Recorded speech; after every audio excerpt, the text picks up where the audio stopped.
Eu quero que você abra lá em 1 Crônicas, primeiro livro das Crônicas, capítulo 15. Nós vamos ler os versos 18 a 30. Primeiro livro das Crônicas, capítulo 15, versos 18 a 30.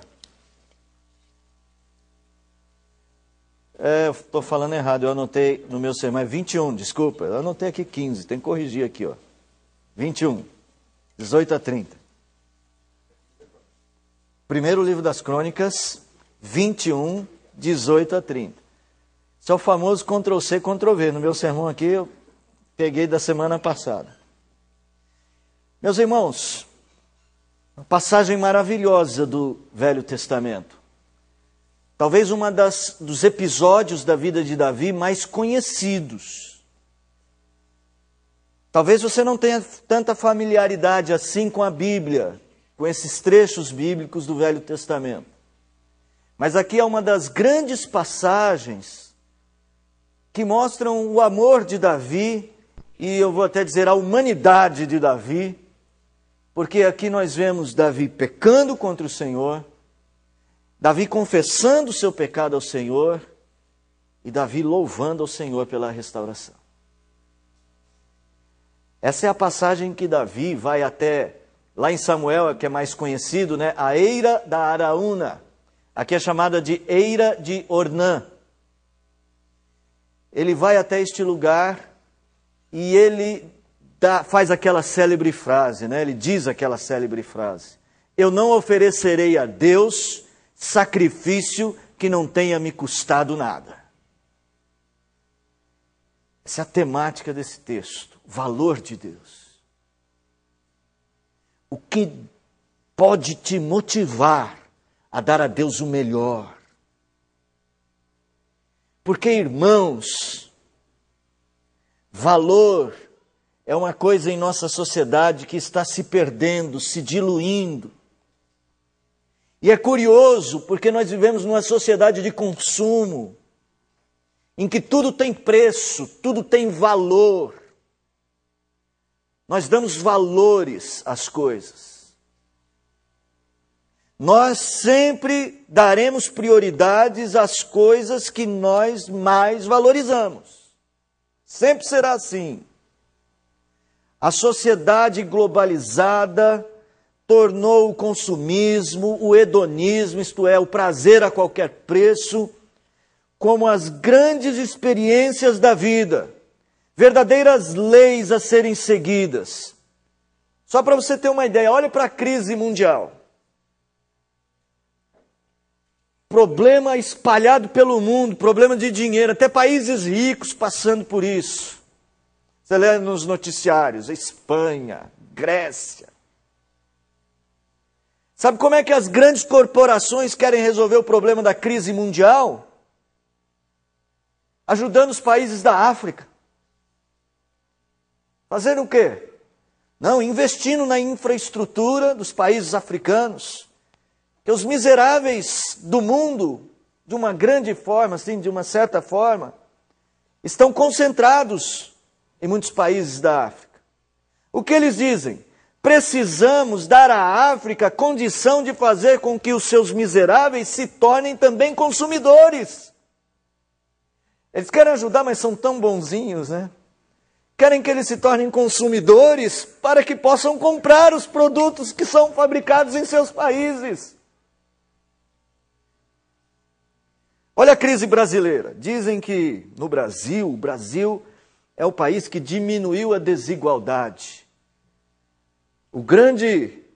A grande notícia no Brasil é que agora tem a nova classe C. E o que se fala dessa classe C? É que eles entraram no ambiente do consumo. O crédito baixou, está todo mundo fazendo prestação, estão balançando a cabeça sempre, porque é verdade, né? Consumismo.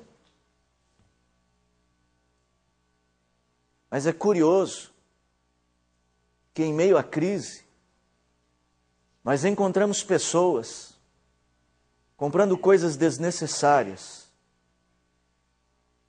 Eu não entendo por que um tênis deve custar R$ 700? Eu não entendo por que uma bolsa pode custar 1.000. E tem outras coisas caras por aí. E tem quem consuma essas coisas. Nós estamos num tempo em que estamos desaprendendo a valorizar o que tem valor. Estamos perdendo a noção das coisas verdadeiramente valiosas. Esse texto, acredito eu que não exista na história da igreja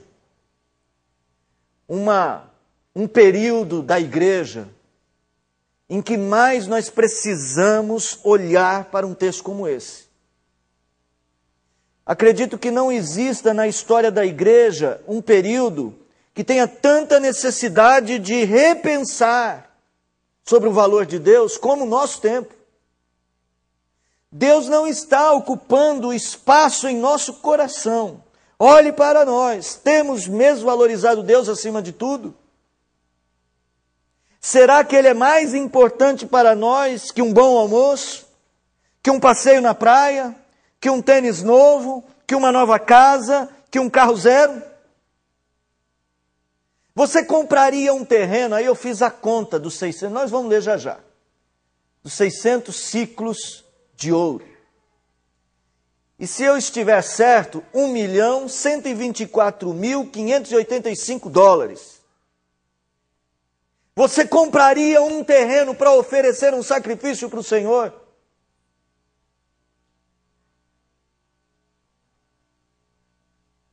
Se você fosse o rei Davi, investiria isto? Talvez haja outros valores e tesouros que precisamos incluir na mesma pergunta.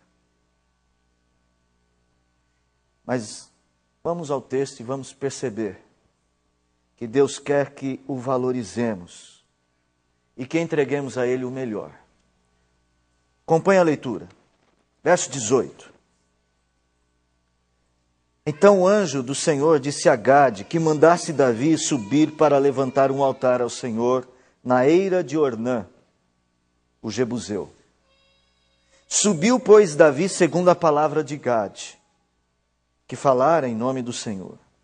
Virando-se Ornã, viu o anjo, e esconderam-se seus 4 filhos que estavam com ele. Ora, Ornã estava debulhando o trigo. Quando Davi vinha chegando a Ornã, este olhou e o viu, e saindo da eira, se inclinou perante Davi com o rosto em terra. Disse Davi a Ornã: dá-me este lugar da eira, a fim de edificar nele um altar ao Senhor, para que cesse a praga de sobre o povo. Dá-me pelo seu devido valor. Então disse Ornã a Davi: tome-a, meu rei, tome-a, ó rei, meu senhor. Tome-a, ó rei, meu senhor, para si, e faça dela o que bem lhe parecer. Eis que dou os bois para o holocausto, e os trilhos para a lenha, e o trigo para a oferta de manjares, dou tudo.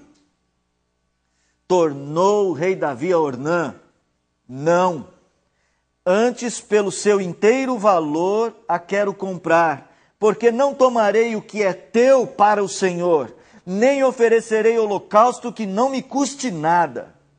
Davi deu a Ornã por aquele lugar a soma de 600 ciclos de ouro.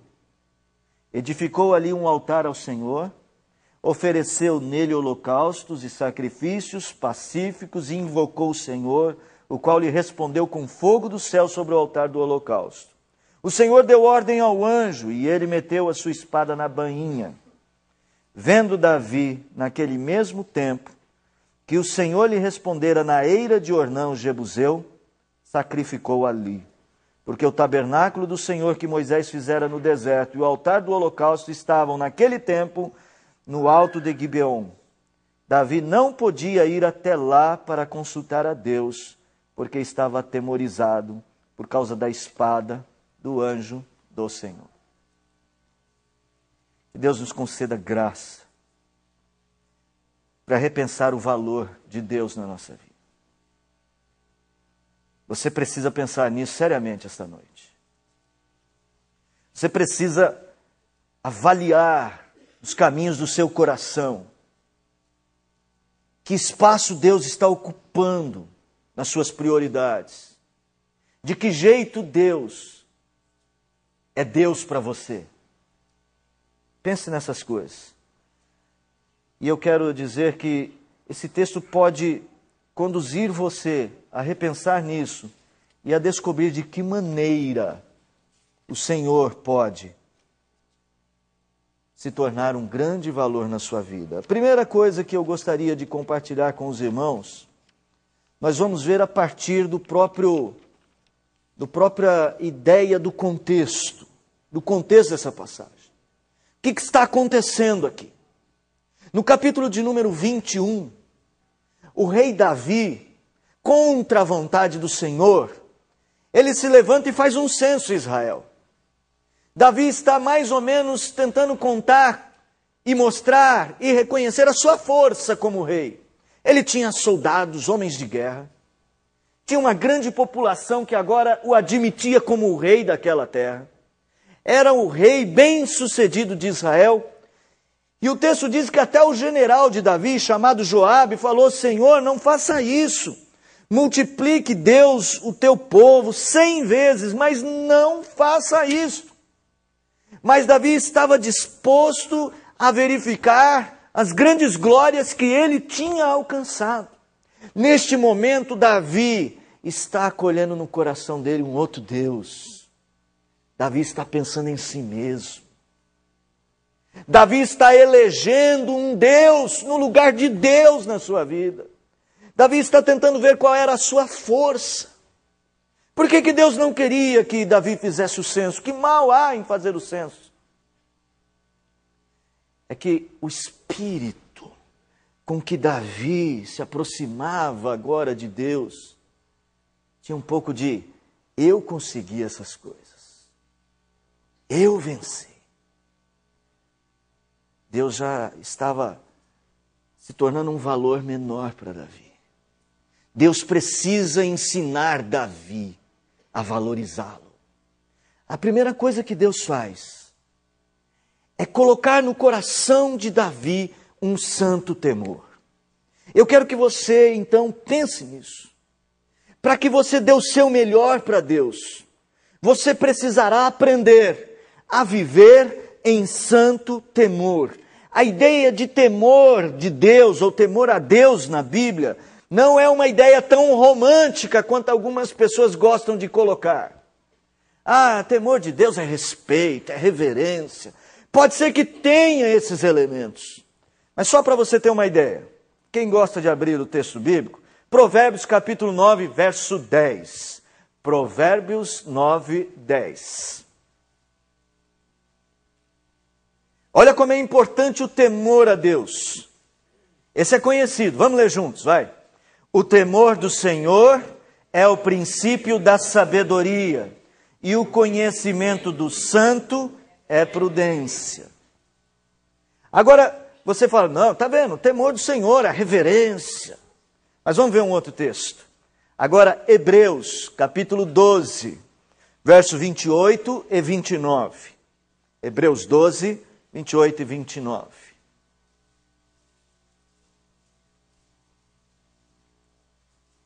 Vamos ler juntos de novo.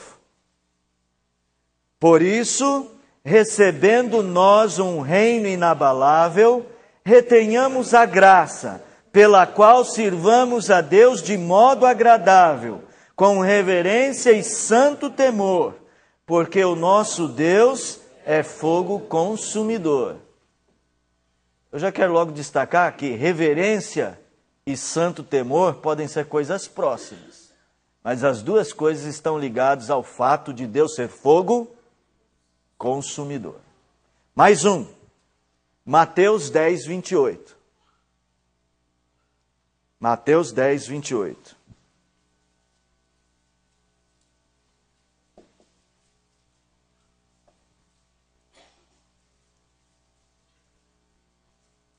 Vamos ler.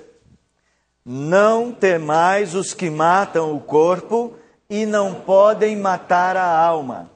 Temei antes aquele que pode fazer perecer no inferno tanto a alma como o corpo. Nós estamos falando de Deus, gente. Quando a Bíblia fala de temor de Deus, a Bíblia não está apresentando uma ideia romântica. A Bíblia está apresentando a seriedade com que nós devemos encarar o nosso Deus. A Bíblia está apresentando a ideia da responsabilidade de ouvir a voz de Deus. A Bíblia está falando de você se conscientizar da santidade do Senhor, da ira, da justiça e do poder do Senhor. Deus requer uma apreensão desses valores. Deus diz assim: temei aquele que pode lançar no inferno tanto a alma quanto o corpo. É o fogo consumidor. E há muitos outros textos na Escritura. O povo olhava para a montanha e via os relâmpagos e o temor vinha ao seu coração.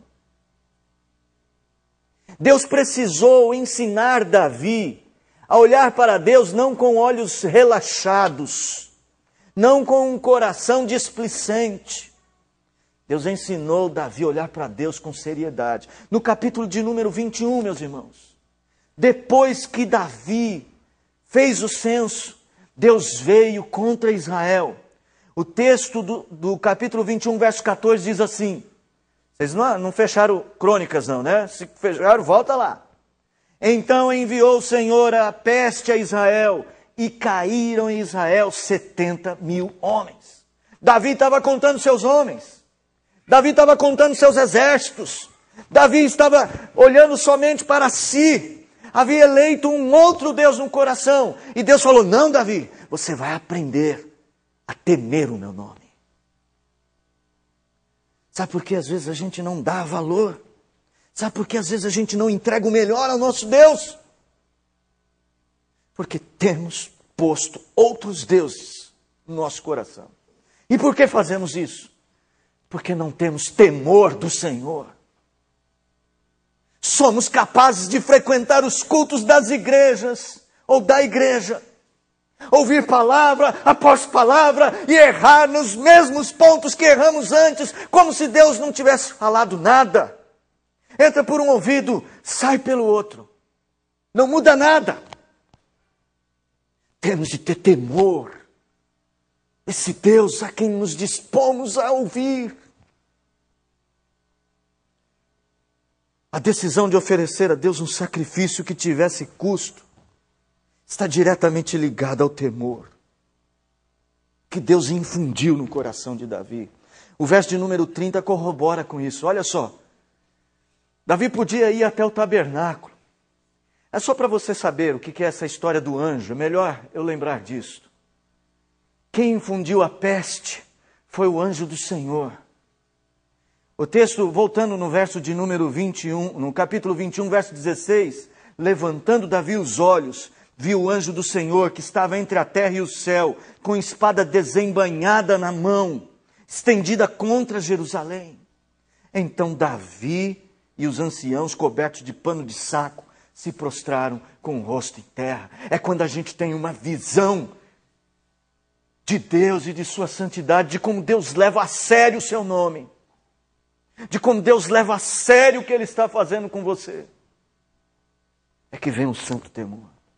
O verso 30, Davi não podia ir até o tabernáculo para consultar a Deus, porque estava atemorizado por causa da espada do anjo do Senhor. Meu irmão, se você não se conscientizar da necessidade de parar de brincar com Deus, da necessidade de olhar para Deus de forma mais séria, se você não olhar para os seus filhos e começar a infundir neles um amor e uma santa reverência e santo temor no coração deles, eles irão brincar com Cristo como muitos jovens brincam. Brincam no namoro, brincam no trabalho, brincam quando ninguém está vendo. E pessoas assim não podem oferecer o seu melhor. Davi ofereceu o melhor.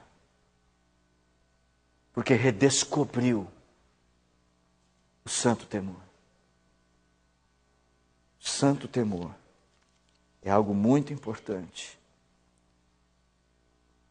Irmão, se você tem dificuldade com isso, comece a pensar. Eu quero ir à frente. Tratava-se da santidade de Deus. Tratava-se da pureza do Senhor, do poder do Senhor, da ira do Senhor. E Davi estava disposto a dar o seu melhor. Davi sabia que Deus era capaz de fazer cessar aquela praga. Davi sabia que Deus era capaz de resgatar o seu povo mais uma vez. Então Davi ofereceu o melhor, porque Davi sabia que Deus era a sua única opção. Davi sabia que deveria temer a Deus, porque Deus é santo e é poderoso. E é justo no irar-se. Mas Davi sabia também que esse mesmo Deus era a sua única opção. Ele sabia que não tinha para onde correr. Como nós cantamos, não há outro Deus além do Senhor. Como disse Pedro para Jesus Cristo, para onde iremos nós? O teu sermão é duro, as tuas palavras são terríveis de ouvir. Se tivesse opção, nós iríamos, mas para onde iremos nós? Davi sabia que este Deus que se ira é também misericordioso. Era a sua única opção.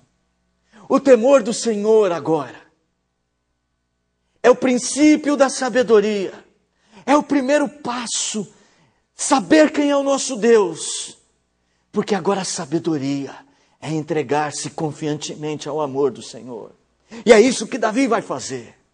Davi sabe que a sua única solução é Deus. Davi tinha dinheiro para contratar médicos.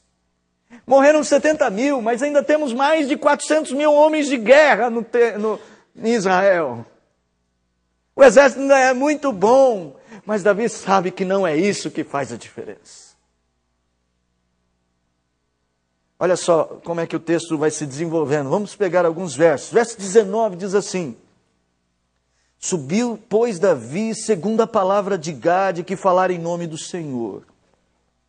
Verso de número 22, vou fazer aqui uma escadinha, tá? Verso 22, disse a Ornã, dá-me este lugar da eira, a fim de edificar nele um altar ao Senhor, para que cesse a praga de sobre o povo. Dá-me pelo devido valor. E no verso de número 26, edificou ali um altar ao Senhor, ofereceu nele holocaustos e sacrifícios, invocou o Senhor, o qual lhe respondeu com fogo do céu sobre o altar do holocausto. Você precisa redescobrir Deus como a única porta segura para a sua vida. Você precisa redescobrir em Deus a única coisa capaz, o único capaz de te dar verdadeira esperança. Quando você redescobrir esse Deus, você dará muito mais do que tem dado. Você será menos negligente. Associando isto ao santo temor, você dará a Deus coisas que você não teria coragem, enquanto o seu coração se encanta com outros deuses.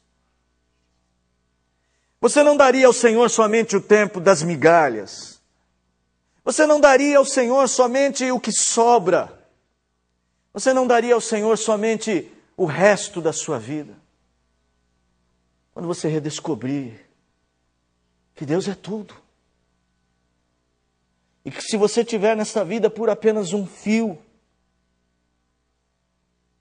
se você tiver apenas se segurando em um pequeno e frágil fio, se esse fio for a mão de Deus, você está seguro. Davi sabia que Deus era a sua única opção. Não havia amigos nesta hora. Não havia os guiborins para defendê-lo, dos quais ele falava tanto. Não havia pastor, fulano de tal, com medalhas no peito. Não havia igreja. Não havia dinheiro no bolso que bastasse. A única opção de Davi era o Senhor. Você precisa redescobrir isto. Você precisa redescobrir que a vida sem Deus é um barco furado. Que projetos na vida sem Deus, não insista neles. São barcas furadas. Qualquer projeto de vida sem Deus no comando é uma barca furada. E você tome cuidado, porque mais uma vez você vai dar com a cara na parede. Com certeza, Davi tinha clareza em sua mente de que era a Deus que ele deveria recorrer. Deus estava irado com Davi. Deus estava derramando sua ira. Mas Davi sabia que Deus é misericordioso. Davi sabia que Deus o amava. É preciso isso, irmãos. Ele é a nossa única opção. Ele é o nosso único caminho. Ele é tudo que nós temos. Não há nada, em lugar algum, que possa substituir Deus. Por isso, diz a Escritura que é uma loucura seguir após outros deuses. Confiar no ouro, confiar na prata, confiar em si mesmo, confiar no próprio braço. Eu quero que você pense sobre isso também. E olhando o texto, irmãos, há uma parte desse texto que me deixa um pouco apreensivo. É que existe um ponto nesse texto que Deus parece precisar que a gente demonstre essa nossa confiança nele, esse nosso amor, esse nosso temor de forma prática. Davi disse assim: eu não vou dar ao Senhor nada que não tenha me custado, não tenha tido preço. Isso me preocupa porque parece que isso abre espaço para algum tipo de barganha com Deus. Quanto mais eu dou, mais Deus me devolve. Mas por outro lado, eu também tenho que lembrar que há textos na Escritura em que há muitos gestos práticos de fé. A viúva pobre, que deu todo o seu sustento. Barnabé, que entregou seus bens. Nós temos a mulher que derramou o nardo puro. Gestos práticos. Sabe quando eu vou dar o melhor para Deus? Quando eu descobrir que a minha fé tem que ser traduzida em atos, em prática, em coisas visíveis também. Não é uma barganha que Deus está propondo, é um desafio. Deus não está propondo, me dá, Davi, o melhor que você tiver, que eu te dou o melhor que eu tenho. Já nós vamos falar sobre isso. Não é uma barganha, é um desafio, é uma provação. E é uma maneira de você aprender a valorizar Deus.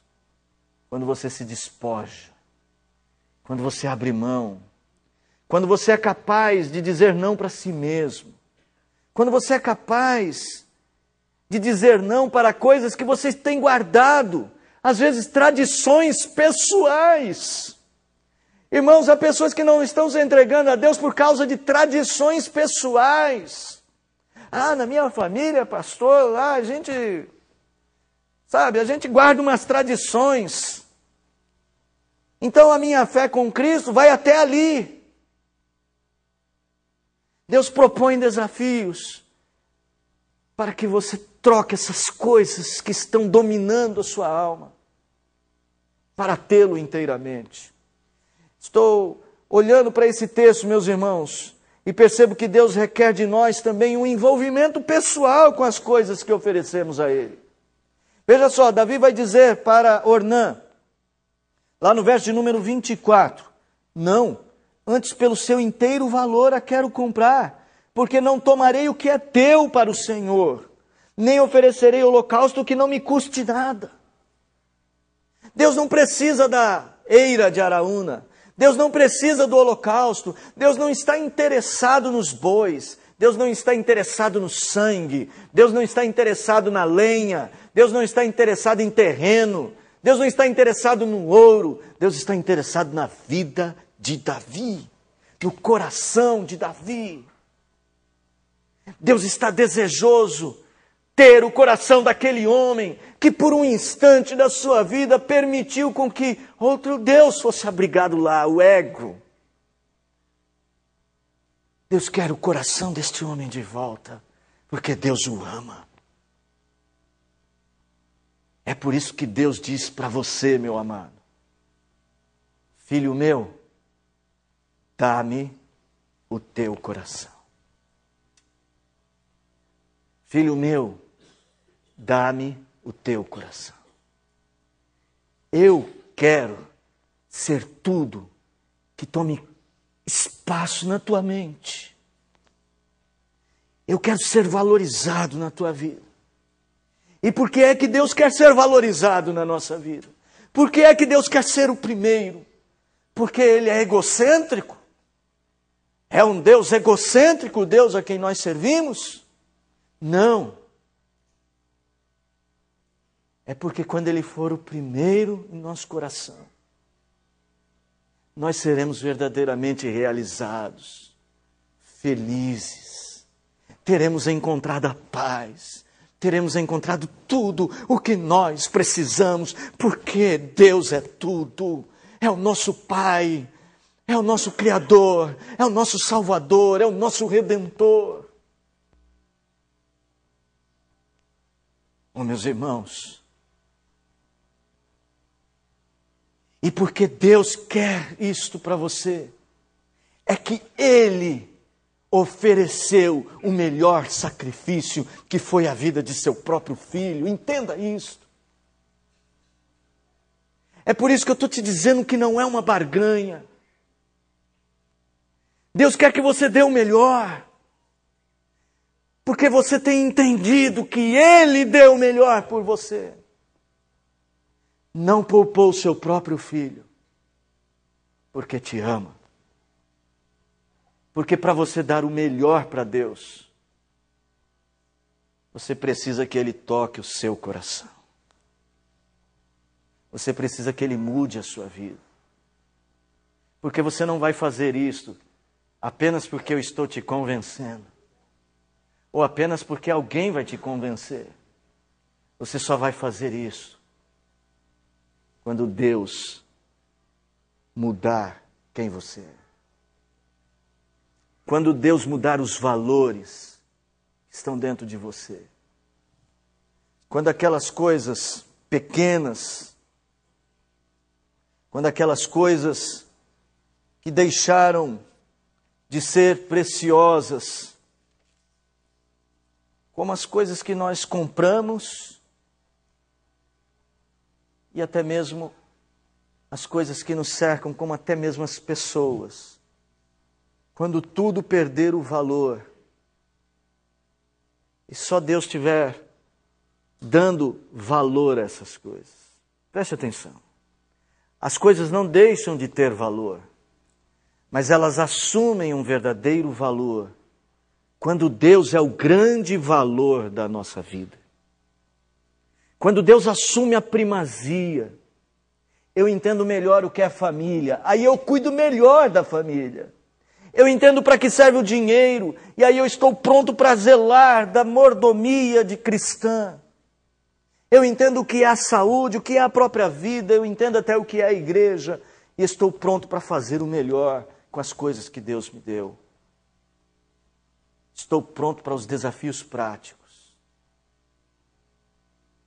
Filho meu, dá-me o teu coração. Deus está interessado em você. Deus não quer seu dinheiro. Ele não precisa dele. Deus não quer só a sua gentileza missionária. Deus quer o seu coração. E através dessas entregas práticas de vida, é que Deus faz isso. Conquista você, pouco a pouco.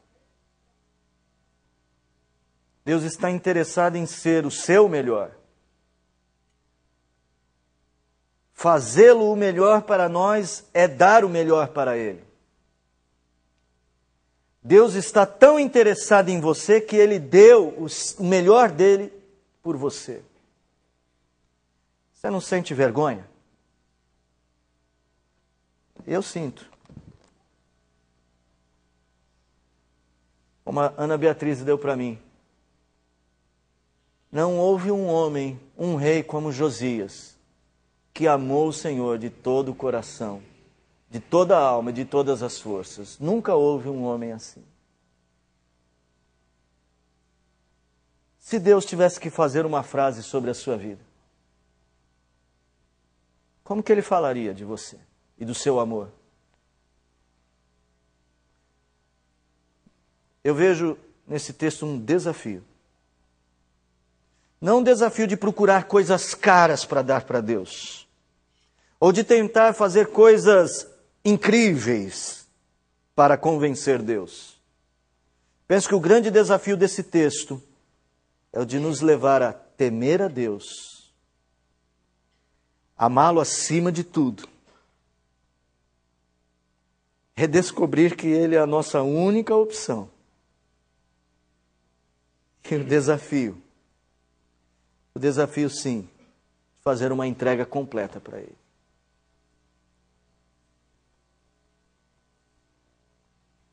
Posso dizer que eu me sinto compelido a amar a Deus mais, ouvindo com consistência o que Ele tem a dizer sobre como eu devo viver. É isso que você precisa, ouvir de forma consistente o que Deus tem a dizer sobre como você deve viver. E não sair daqui para se esquecer. Eu quero ler, já estou encerrando, palavras de Jonathan Edwards. Deus, nosso maior bem. Deus é o maior bem da criatura racional. E o prazer nele é a única alegria que pode satisfazer as nossas almas. Ir para o céu, completamente desfrutar a Deus, é infinitamente melhor que as mais agradáveis acomodações aqui da terra. O hotel em Dubai que você sonha em ir, não é nada. Aquele lá que você vê tudo, né? Aquele é... Nem sei como é que chama aquele negócio. Quem sabe aí? Sabe qual que é, né? Aquele que tem aquele formato assim, parece um bumerangue no deserto. O maior paraíso daqui da terra não é mais acomodável, mais agradável que a menor acomodação do céu, se existe alguma menor acomodação lá. Pais, mães, marido, esposa, filhos, companhia de amigos, são apenas sombras. Não são ruins, trazem alegrias, mas são apenas sombras. Porque o desfrutar de Deus é a verdadeira essência da felicidade. Esses são apenas raios espalhados. Porque Deus é o único sol que pode nos aquecer. Palavras bonitas. Qualquer coisa maravilhosa dessa terra é apenas um raio. Qualquer desfrute desta vida, qualquer coisa na qual a gente possa se tranquilizar nessa vida, é apenas um raio. Deus é o único sol. Deus é a única coisa capaz. Deus é o único capaz de nos oferecer a vida eterna. E mais que isso, de nos dar paz interior, descanso e liberdade, coisas que valorizamos tanto. Engraçado como é que o texto termina. O texto termina o anjo, que estava com a espada desembainhada, pôr na espada de volta a bainha. É Deus se reconciliando conosco. É Deus nos abraçando. É Deus cuidando de nós. Eu tenho decidido, sempre ao final dos sermões, fazer aplicações para a igreja local. E eu quero dizer, e vou até ler, o que eu sinto que precisamos ainda fazer aqui. Em muitos momentos eu sinto que ainda podemos entregar muito mais a Deus, que a Igreja Presbiteriana de Vila Formosa pode entregar muito mais. Sinto que ainda temos muitos pequenos deuses nos separando do Senhor e limitando o amor de muitos dos irmãos, e talvez o meu também. Quero conclamar a Igreja Presbiteriana de Vila Formosa, cada um dos seus membros, cada uma das pessoas que se dispõem a vir aqui para ouvir a palavra do Senhor, a tomarem uma posição mais clara sobre o que estão dispostos a entregar a Deus. Nossa igreja precisa evangelizar mais, cuidar mais das áreas sociais, melhorar no ensino e tantas outras coisas. Temos projetos, precisamos de pessoas. Decidimos que no bairro do Carrão, uma vez por mês, nós vamos fazer um evangelismo e fazer convites. Precisamos de você, meu irmão. Você tem um tempo, um sábado por mês para fazer isso?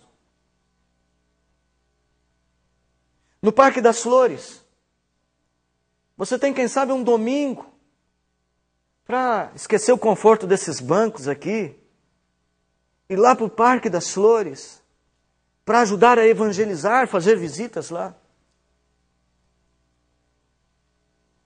Na música, por exemplo. Quanto trabalho ainda temos. Eu queria ver mais jovens cantando e outros irmãos também, adorando o Senhor.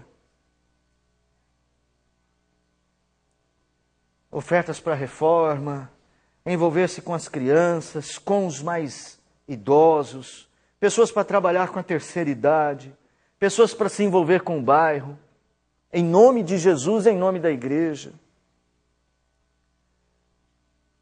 O que está faltando para você ser mais assíduo, mais estudioso, mais piedoso, mais comprometido? O que está faltando? O que está faltando para que você assuma posições no reino que sejam mais frutíferas? Eu acho que nós podemos hoje repensar tantos valores que estão ocupando o nosso tempo e o espaço do nosso coração. A igreja tem muitas coisas positivas, irmãos. Não me levem a mal. Essa é uma igreja que traz alegria ao coração de Deus, eu tenho certeza absoluta disso. Tem feito coisas com seriedade. Eu só estou dizendo que temos muito mais potencial a explorar. E você, pessoalmente, sabe o que eu estou falando. Eu quero convidar todos vocês, mesmo os que ainda não são membros dessa igreja, a caminharem com mais consciência essa carreira, a valorizarem a Deus. E eu acredito que esses são passos que podem te ajudar a dar o melhor para Deus. Que Deus, por sua palavra, alimente a nossa alma, o nosso coração. Quero cantar com vocês, apesar de eu ter escolhido o hino Testemunho, acredito que a segunda música que cantamos com a direção do louvor possa ser tão apropriada para este momento, que eu espero que você diga isso para o Senhor de coração. Deus Supremo és. Não há outro Deus igual ao Senhor. E que hoje disposto esteja o seu coração a dar o melhor para Deus. Vou repetir. Deus não precisa do seu dinheiro. Deus não precisa da sua inteligência. Não é isso que Ele está buscando. Ele está buscando você.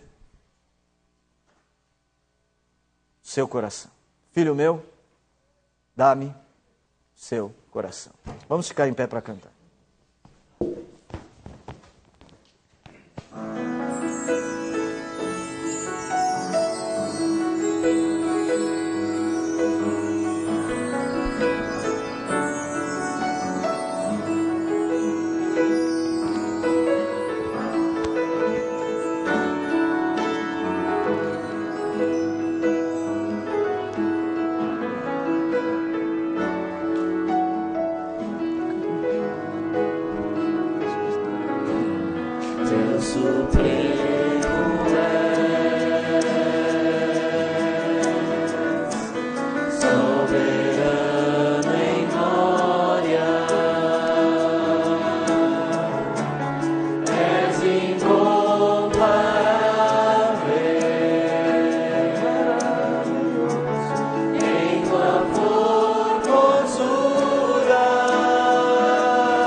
Que Deus receba esta canção como uma oração de reconhecimento do valor que Ele tem para nós. Permaneça em pé. Eu quero convidar o presbítero Valmir a vir aqui à frente. De maneira singela, queremos dar este passo hoje, um ato de posse. O presbítero Valmir foi eleito na última assembleia para o presbiterato da igreja. Nós queremos agora dar posse a ele em nome do conselho da igreja. E eu quero pedir à igreja que permaneça em pé para a declaração de apoio ao presbítero. Antes, porém, nós vamos ouvir dele o seu voto de servir ao Senhor com integridade de coração. Presbítero Valmir, você foi eleito para mais um mandato aqui em nossa igreja. O presbítero tem uma responsabilidade muito grande. Você faz um voto de servir ao Senhor com integridade de coração? Você está disposto a servir nesse ministério, servir o povo do Senhor, como oficial da casa do Senhor, sem negligenciar as suas obrigações para este encargo? Deus te ajude, meu irmão. Deus o abençoe. E você, irmão, você igreja, está disposta a dar apoio a este irmão no seu presbiterato, porque ele, sem as nossas orações, sem o fortalecimento dos irmãos, não poderá servir ao Senhor sozinho. Vocês estão dispostos? Se estão dispostos, digam sim. Sim. Que Deus tome esta palavra como um voto ao Senhor e dar o melhor. E que Deus abençoe sua vida, meu irmão. Eu quero convidar os demais presbíteros que estiverem presentes a vir aqui à frente, por gentileza, para a oração de posse e a declaração. Todos os presbíteros presentes, por favor.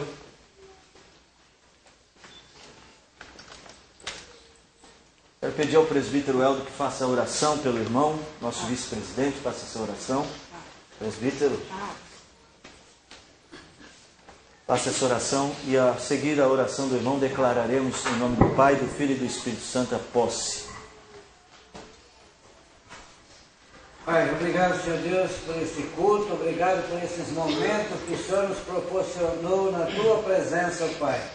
Ajuda, Deus, a cada um de nós que aqui nos encontramos.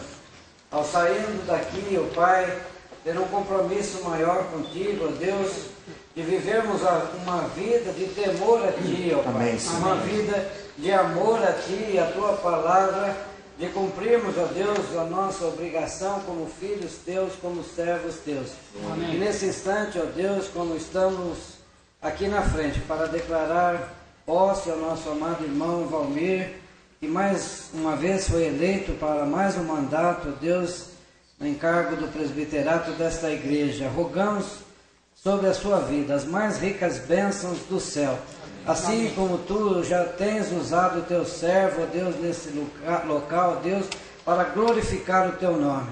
Que assim o Senhor possa dar a ele, ó Deus, muitos anos ainda pela frente, de vida e saúde, e sempre com essa disposição, Pai, este desejo ardente que ele tem no coração de servir a Ti. Amém. Que o Senhor o abençoe, abençoe a sua família, Deus, e abençoe a Tua igreja, Deus, para que possa responder, ó Deus, ao Teu servo em todas as suas necessidades, ó Deus. Cada um de nós possamos dar a destra da companhia, o apoio Amém. Que ele Amém. Precisa, ó Deus, para desenvolver esse trabalho tão difícil, mas tão abençoado por Ti. Amém. Cuida do Teu servo, abençoe, ó Deus, e usa-o como instrumento Teu, assim como sempre tens usado.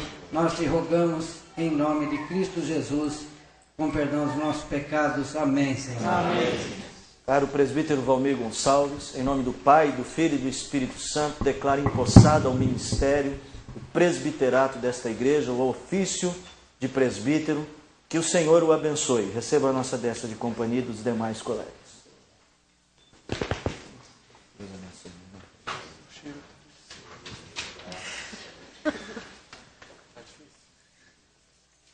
Sentem-se por um pouco, já já vocês levantam.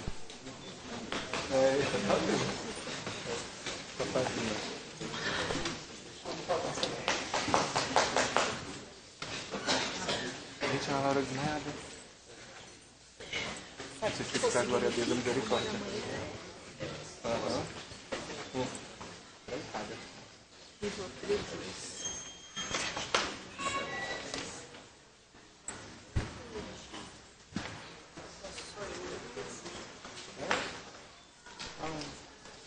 Vamos ficar em pé para a oração final. Que a graça do bom Deus o Pai, o amor insondável de Jesus Cristo, Deus Filho, e as ternas e eternas consolações do Deus Espírito Santo repousem sobre vós, meus amados irmãos, e sobre toda a nossa família da fé que está espalhada pela face da terra, hoje e todos os dias, até a volta gloriosa do nosso Senhor e Salvador Jesus Cristo. Amém.